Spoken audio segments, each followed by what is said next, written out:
प्रश्न हो, any question, any queries related to your health, supreme psychology, psychology, physiology, you can ask here. किसी प्रकार के प्रश्न हो लिख करके दो। चलो आज जो है देखो कुछ स्वास्थ्य संबंधी हम चर्चा करेंगे जिसे आप जीवन के साथ जोड़ करके जीवन को स्वस्थ और समृद्ध बना सकते हो। देखो कहीं भी मैं जाता हूं, मेरे कार्यक्रम यहां भी होते हैं, बाहर भी होते हैं,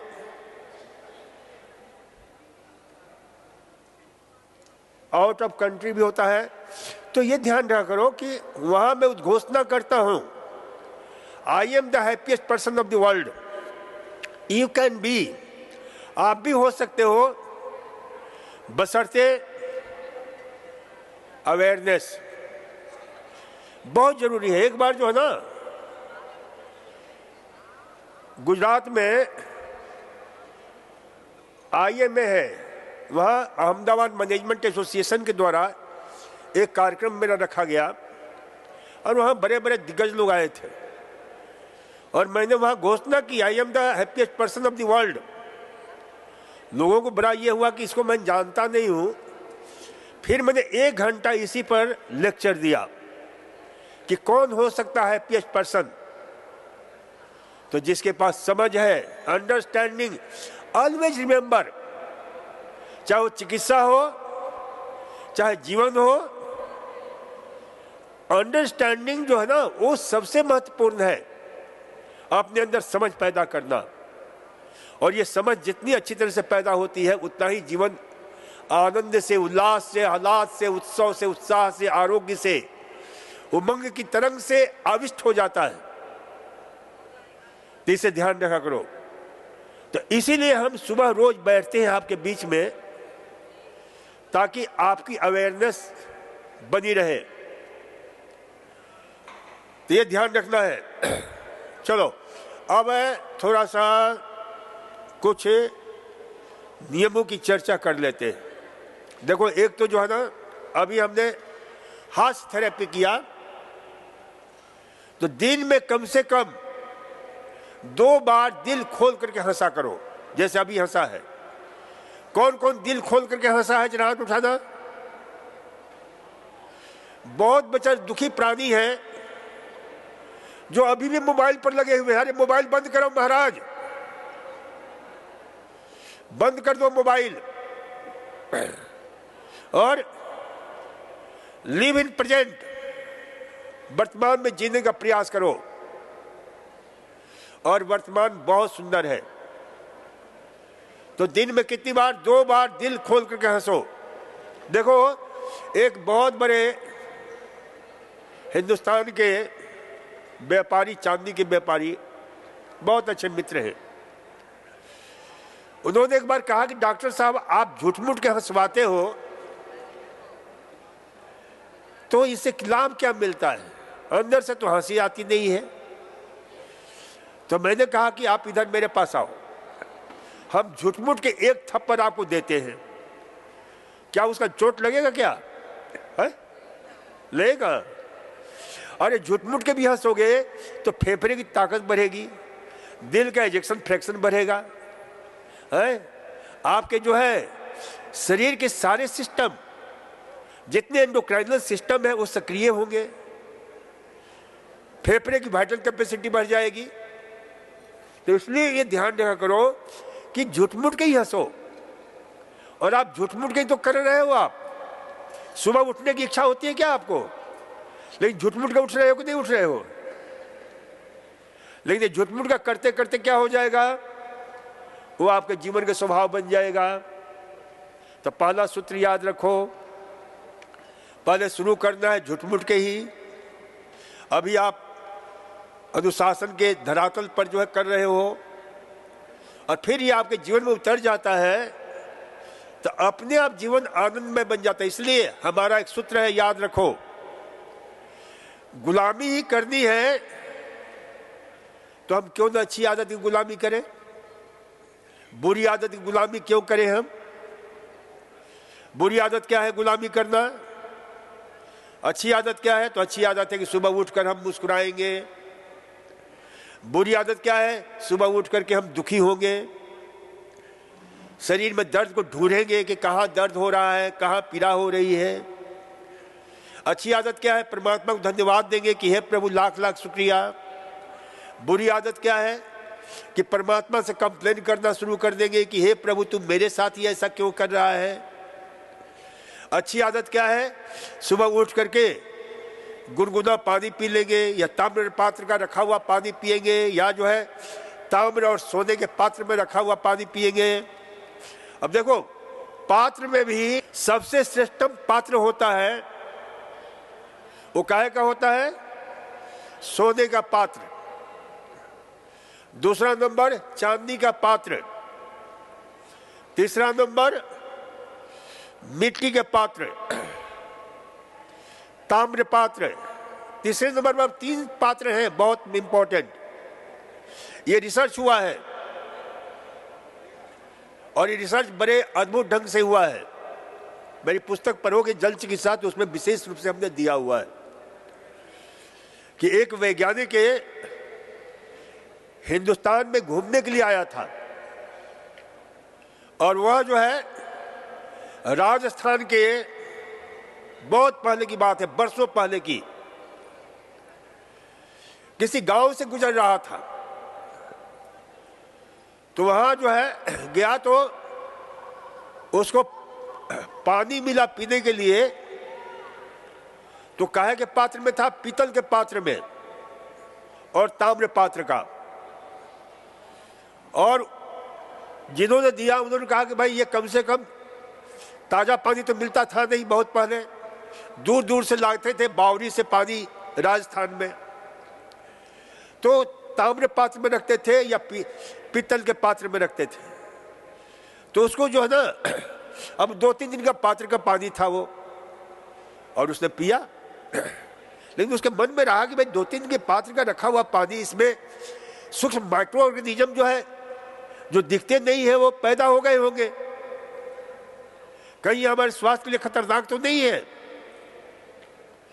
फिर वो लौट गया और उसने जा करके अलग अलग पात्रों में जो है पानी को रख करके खोज किया, रिसर्च किया।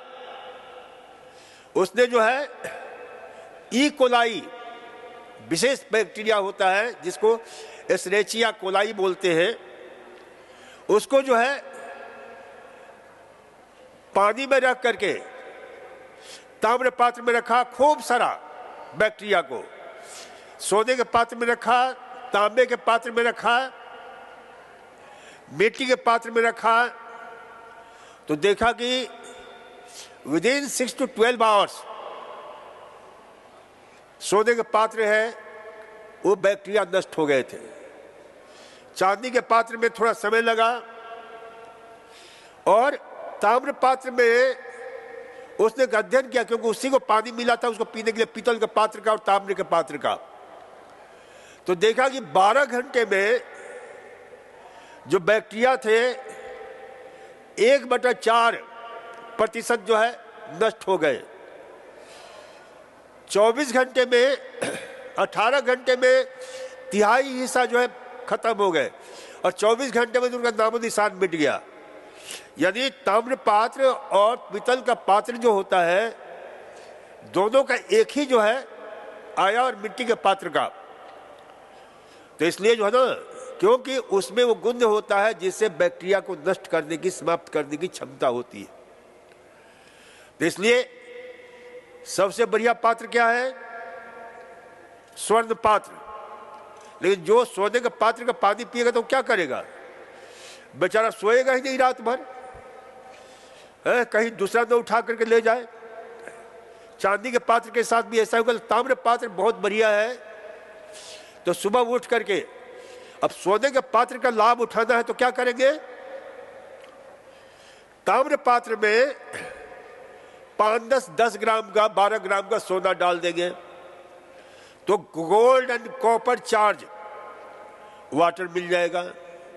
चांदी है तो चांदी डाल देंगे। तो इस प्रकार से जो ना copper gold charge water, copper silver charge water आप ये प्रयोग कर सकते हो, और ये समस्त रोगों को, वात पित्त कफ को नष्ट करने वाला होता है, अच्छा रहता है। और कुछ भी नहीं मिले तो ताम्र पात्र का रखा हुआ जल पियो, श्रेष्ठ है। तो ये ध्यान रखा करो कि भाई पानी भी सुबह जो है उठ करके, कितना सरल है पानी पीना, रखा हुआ है ताम्र पात्र का, पानी पी लिया। यदि गर्म पानी पीना है तो थर्मस भी आता है ताम्र पात्र वाला, तो ताम्र पात्र का थर्मस खरीद लो और उसमें पानी रख दो, सुबह सुबह गर्म पी लिया करो। कितना सरल है। ये क्या है? अच्छी आदत। तो हम आदत की गुलामी करेंगे तो अच्छी आदत गुलामी करेंगे। बुरी आदत क्या गुलामी करनी है? कितना कॉम्प्लिकेटेड होता है। चाय की पत्ती लाओ, दूध लाओ, उबालो, छानो, कितनी मेहनत करना पड़ता है, फिर वो चाय पियो धीरे धीरे गरम गरम। ये क्या मूर्खता का काम है कि हमें स्वस्थ रहने के लिए सरल तरीका है वो अपनाते नहीं है। और ये सब आदत पर निर्भर करता है। जैसा हम हैबिट कल्टीवेट करेंगे वैसी हमारे जीवन में वो आदत बन जाता है, वो हमारा स्वभाव बन जाता है। तो इसलिए हम बुरी आदत की गुलामी नहीं करेंगे। अब चाय पी रहे हैं, कई लोग कहते हैं डॉक्टर साहब चाय पीने से जो है ना पेट साफ हो जाता है। 2-4 महीने के बाद, 2-4 साल के बाद मिलते हैं, कहते हैं डॉक्टर साहब चाय पीते हैं लेकिन 1 कप चाय से नहीं साफ होता है, 2 कप लेना पड़ता है। फिर धीरे धीरे लोटा का लोटा चाय पीना शुरू कर देते हैं, फिर भी पेट साफ नहीं होता है। क्यों? तो चाय में जो कैफीन है, चाय में जो टैनिन है, चाय में जो कैटेचिन है, ये सब क्या करते हैं? आंतों की मूवमेंट को, आंतों की जो पेरिस्टाल्टिक मूवमेंट है, पेंडुलम मूवमेंट है, वर्मीफॉर्म मूवमेंट है, उसको इस कदर एक्टिवेट कर देते हैं कि पहले तो पेट साफ हो जाता है, फिर कुछ दिन पेट साफ होता है, फिर उसके बाद क्या होता है? पेट की मोबिलिटी को, पेट की मोटिलिटी को वो इस कदर डिस्टर्ब कर देते हैं कि बाद में आप कितना भी चाय पियो पेट साफ नहीं होता है। क्यों? कि पेट जैसे मरियल घोड़े की तरह हो गया। मरियल घोड़ा जानते हो आप लोग? कौन कौन जानता है? हाथ उठाना। मरियल घोड़ा नहीं जानते हो? अरे बहुत सारे मरियल बैल होता है, मरियल घोड़ा होता है, वो जो चाबुक दो ना कितना भी, वो चलता ही नहीं है, बैठ जाता है, बिल्कुल सुस्त पड़ जाता है। तो वही हाल पेटों का कर देते हैं कि पेट पर कितनी भी कुछ भी दवा खाओ, और ये क्या क्या चीजें करती है? चाय है, कॉफी है, ये जितने भी चूरन चटनी होते हैं ना वो सब वही काम करते हैं। जितने भी एंटी कॉन्स्टिपेशन वाले दवाइयां होती है वो सारा वही काम करते हैं। तो इसलिए से ध्यान रखा करो कि पेट की मोबिलिटी को, पेट की मोटिलिटी को, पेट की जो ना नेचुरल जो मूवमेंट है उसे नष्ट नहीं करना है। उसे जो है अच्छी तरह से जो ना, तो ये कैसे होगा? सुबह उठकर पानी पियो, अच्छी आदत। सुबह उठकर चाय पियो या दवाइयाँ खाओ, ये अच्छी आदत नहीं है। और दवा लेनी भी है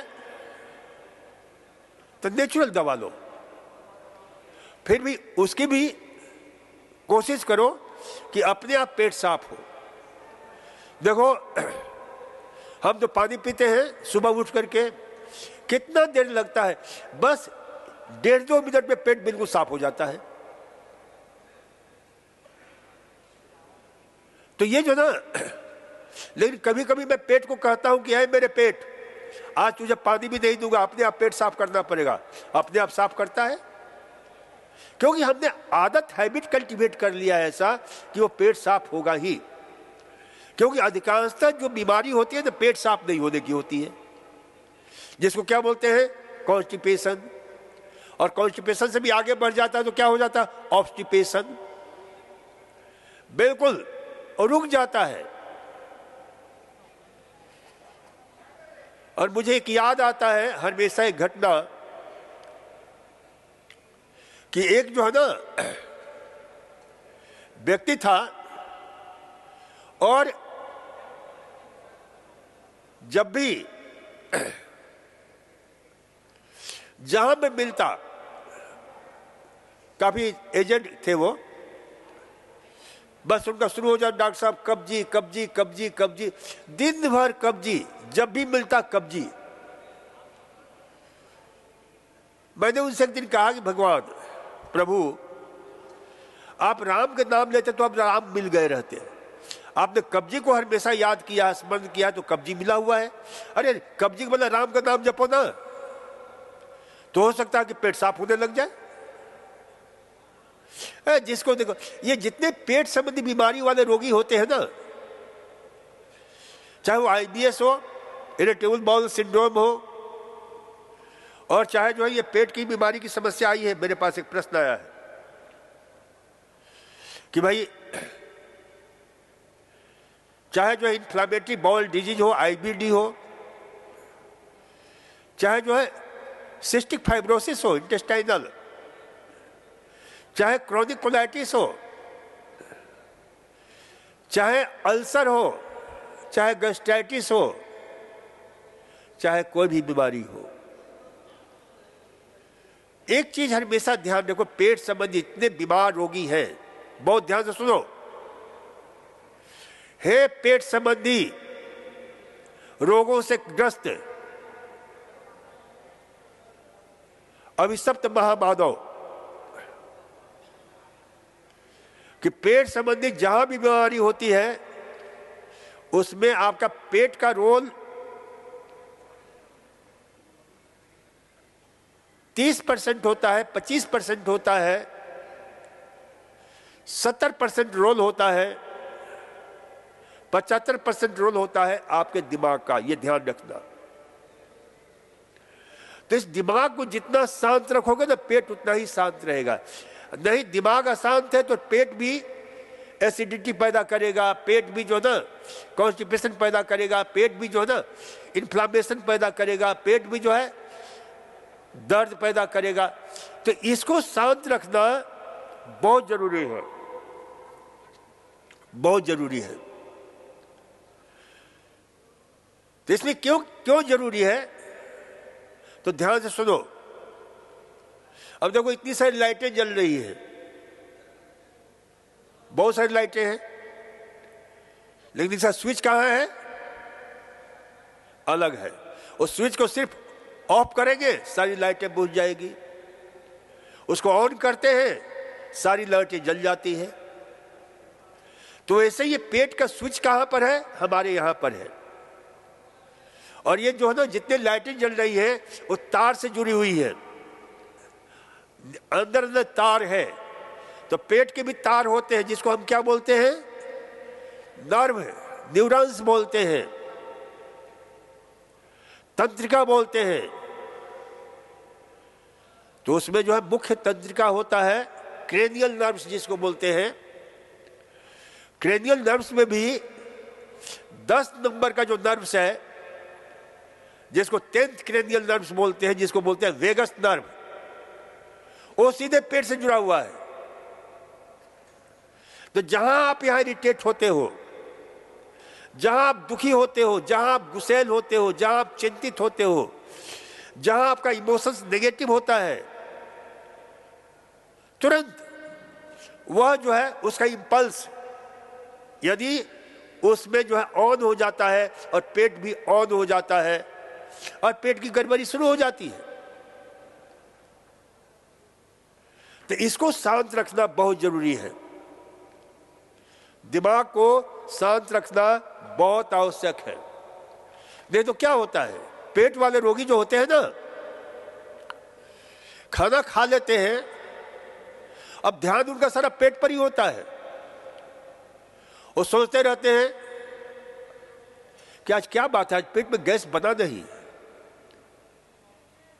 सोचते रहते हैं कि भाई आज ये पेट सही सलामत कैसे हो गया। तो ये जो ना भाई तुम्हारा काम है खाना खाना, जो पर्याप्त भोजन है, जो तुम्हारी जो है समुचित जो आहार है वो खा लो।